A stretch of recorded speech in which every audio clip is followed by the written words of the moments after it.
Bom, pessoal, então nós fizemos aí a abordagem, identificamos então quais são as sanções disciplinares previstas na AB. Então nós vimos lá que nós temos a censura, temos a suspensão, temos a exclusão e a multa. Vimos as hipóteses de cabimento de cada uma dessas infrações, vimos lá, olha, para as condutas X, Y e Z, a pena aplicada é essa, enfim, nós vimos, identificamos ali, a partir das infrações, das sanções, quais infrações que se enquadram em cada uma delas, ou seja, a partir dessa sanção, nessa sanção, se enquadram todas essas infrações. Então, na sanção, na sanção de suspensão, se enquadram essas infrações. Na sanção de censura, se enquadram essas situações. E na sanção de exclusão, se enquadram essas situações. Feito então esse apanhado geral, e identificando as infrações disciplinares e respectivas sanções, é importante então agora nós analisarmos alguns critérios responsáveis que vão determinar a individualização da pena. Isso mesmo. Assim como nós temos lá no direito penal, no momento do juiz aplicar a pena, ele faz um cálculo, né, um movimento, né, chamado de dosimetria da pena. Ou seja, ele analisa as circunstâncias genéricas, né, circunstâncias judiciais genéricas, dispostas no artigo 59 lá do Código Penal, enfim, e vai trabalhando com atenuantes, agravantes, causas de aumento, diminuição de pena, e no final ele vai ter ali uma pena aplicada ao indivíduo, é o que a gente chama de dosimetria da pena.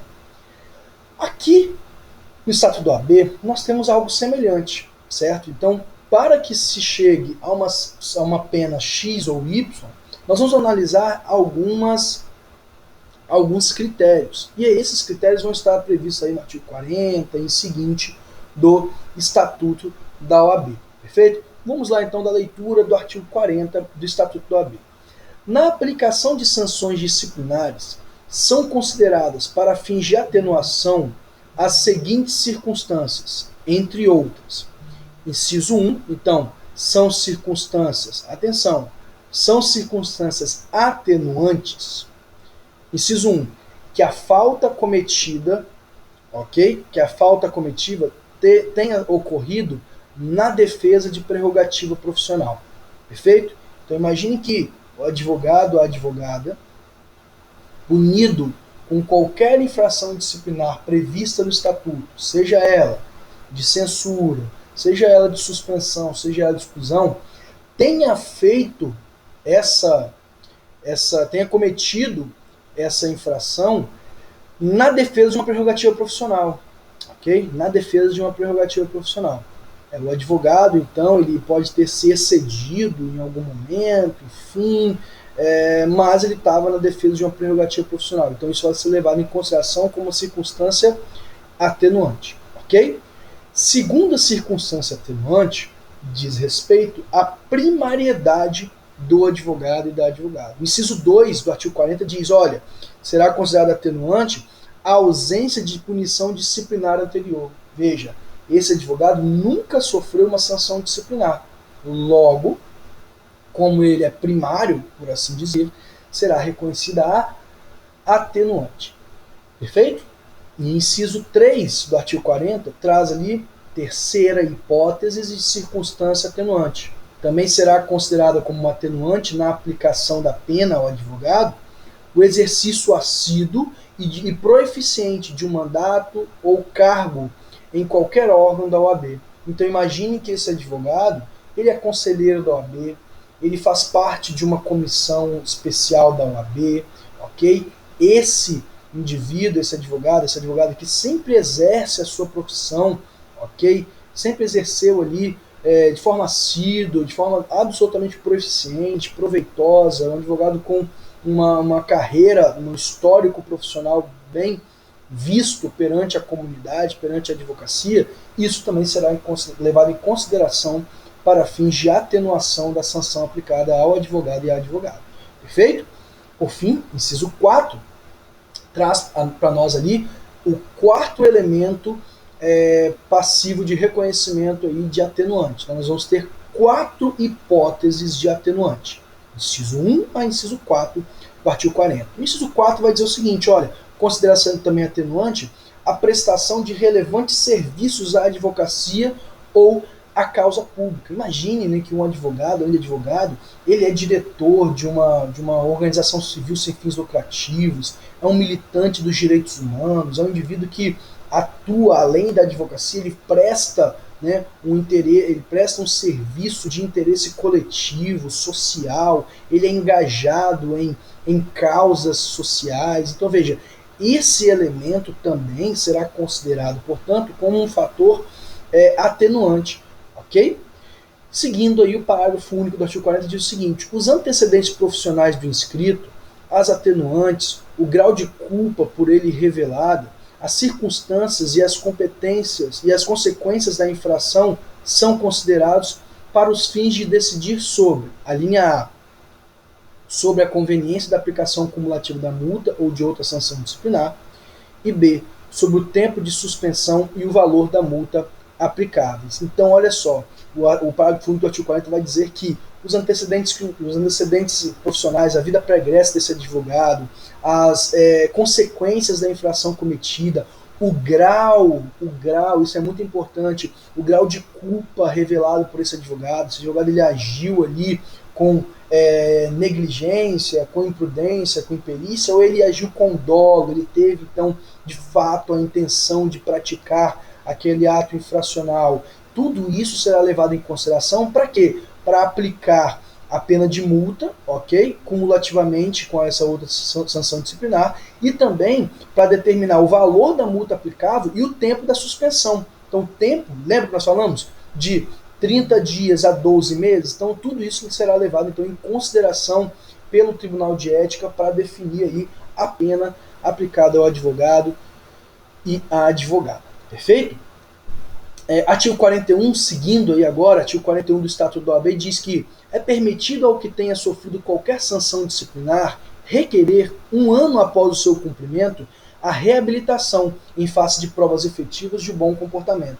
Então, o advogado ou a advogada que tenha sofrido uma sanção disciplinar, ele pode requerer depois de 1 ano, ok? Depois de 1 ano do cumprimento da sua pena, a reabilitação, desde que ele faça provas as provas de melhora do seu comportamento. E aí, qual a importância de se fazer essa reabilitação?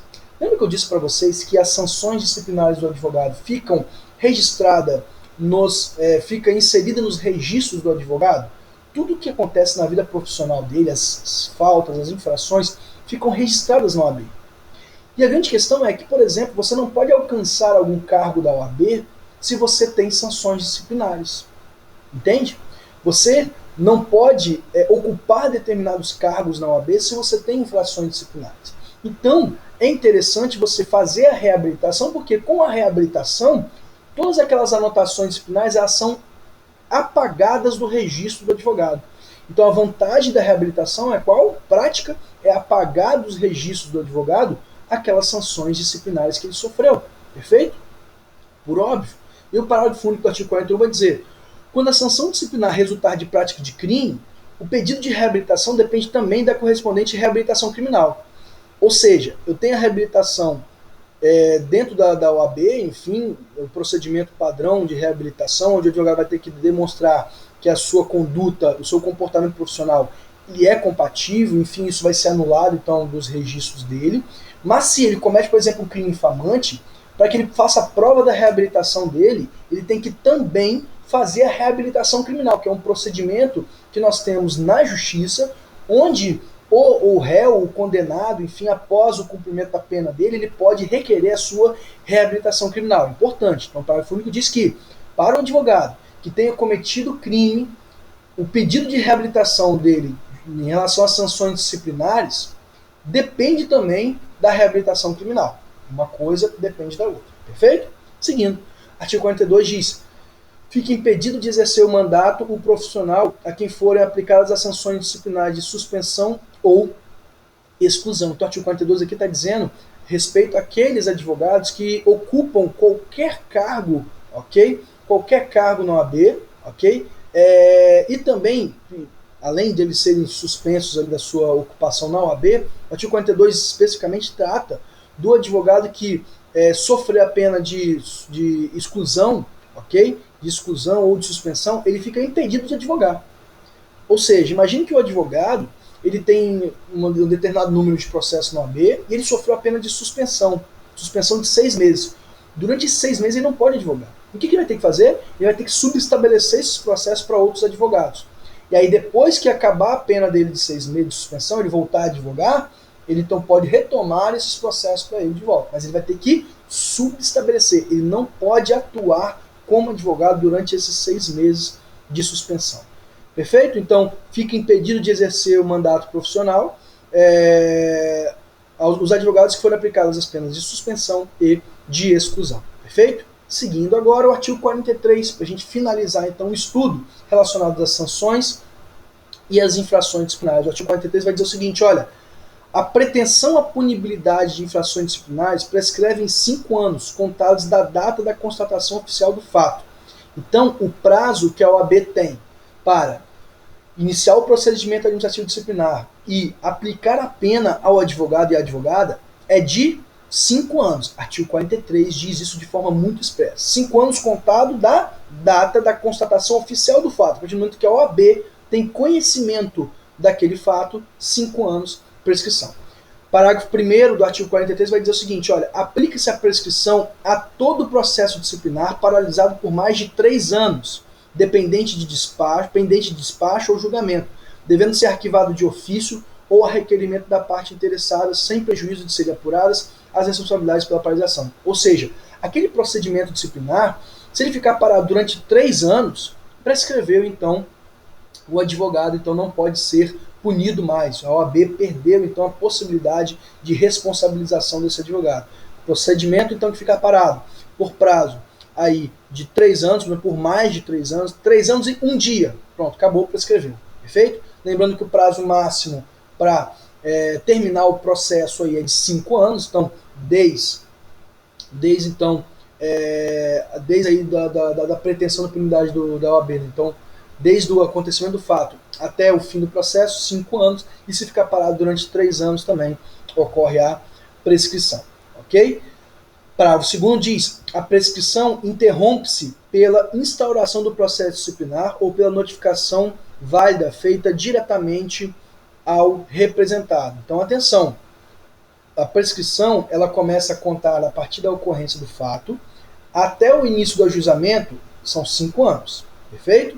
E ela vai se interromper a partir do momento em que a OAB instaurou o processo disciplinar ou ela foi notificada, ok? Houve uma representação contra o advogado. Interrompe-se então a prescrição. Então veja, vamos supor que entre a ocorrência do fato e a representação na OAB passou 2 anos. Então, interrompeu, zerou esses 2 anos. Zerou agora, do início do procedimento até o final dele, no máximo de 5 anos. Lembrando-se, dentro desses 5 anos, durante 3 anos o procedimento ficar parado, também ocorre a prescrição. Ok? Inciso 2 diz também que ocorre a prescrição pela decisão condenatória recorrível de qualquer órgão julgador da OAB. Ok? Então, ele foi condenado, ele tem direito a recurso.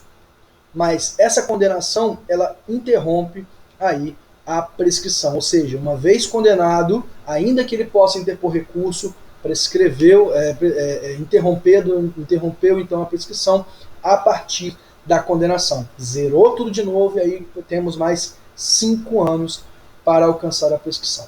Perfeito? Bom, pessoal, em relação às sanções e infrações disciplinares, esses eram os comentários que nós tínhamos para fazer. Então, de forma bem resumida, nós temos que as infrações disciplinares no OAB estão previstas no artigo 34 e as sanções estão previstas no artigo 38, 39 e 40, perfeito? 38, 39, perdão, 38, 37, 38 e 39, perdão.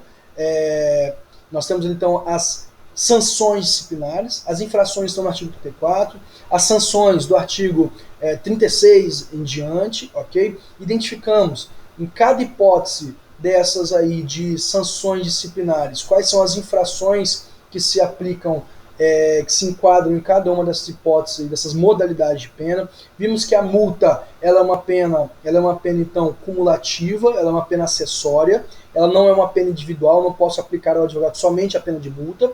A pena de multa será aplicada sempre na suspensão ou na exclusão, quando houver a presença ali de causa agravante, perfeito?